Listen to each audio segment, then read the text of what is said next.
ভাই এবার একটু চেষ্টা করেন না, একটা বার অন টেস্ট আমরা চেষ্টা করি না একটা মুসলিম দেশের মধ্যে আমরা বিভিন্ন জায়গায় মুসলিম বা ইসলামী মন মানসিকতার যারা বাস্তবিক অর্থে যারা কোরআন সুন্নাহ চায় তাদেরকে একটু দায়িত্ব দিয়ে দেখি না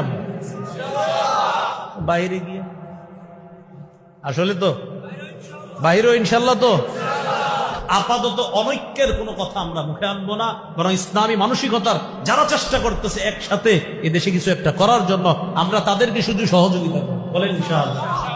এই জন্য আমার সাথে একটু বলেন যেন সারা জীবন মনে থাকে, বলেন যোগ্য ব্যক্তিকে, বলেন যোগ্যতার আসনে বসানো আমানত, অযোগ্য ব্যক্তিকে যোগ্যতার আসনে বসানো খেয়ানত।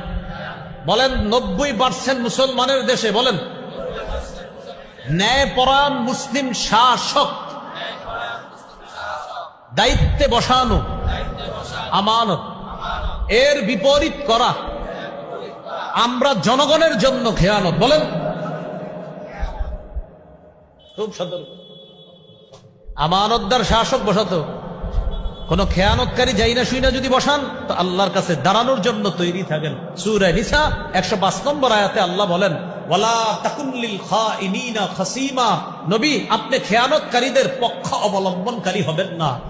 সূরা নিসার 107 নম্বর আয়াতে আল্লাহ বলেন, ওয়ালা তুজাদিল আনিল লাযিনা ইখতানুনা আনফুসাহুম, যারা নিজেদের উপর খেয়ানত করে নবী তাদের পক্ষে আপনি বাকবিতণ্ডা করবেন না। এই আয়াত থেকে বোঝা যায় নিশ্চিত জানি লোকটা অপরাধী, এই অপরাধীর পক্ষে কোনো আইনজীবী কোর্টে গিয়ে তাকে নিরপরাধ সাব্যস্ত করার চেষ্টা করা, এটা আইনজীবীর জন্য আমানতের খেয়ানত। এইখানে তো সব ঠিকই ঠিকই বলেন, বাইরে গিয়ে তো আবার আমনেরই বেঠিক হয়ে আছে। আমরা যদি ঠিক থাকি তাও তো ঠিক।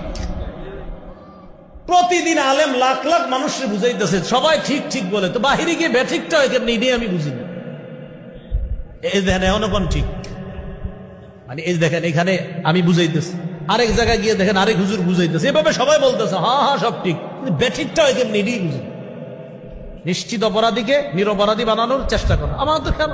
আমাদের আমানত সঠিক মানুষটাকে আমরা নির্বাচন করতে হবে, আর ওই ব্যক্তির আমানত হলো আমাদের হকগুলো আমাদেরকে দিতে হবে। আসলে ঠিক না রেডিমেড ঠিক? আসলে ঠিক।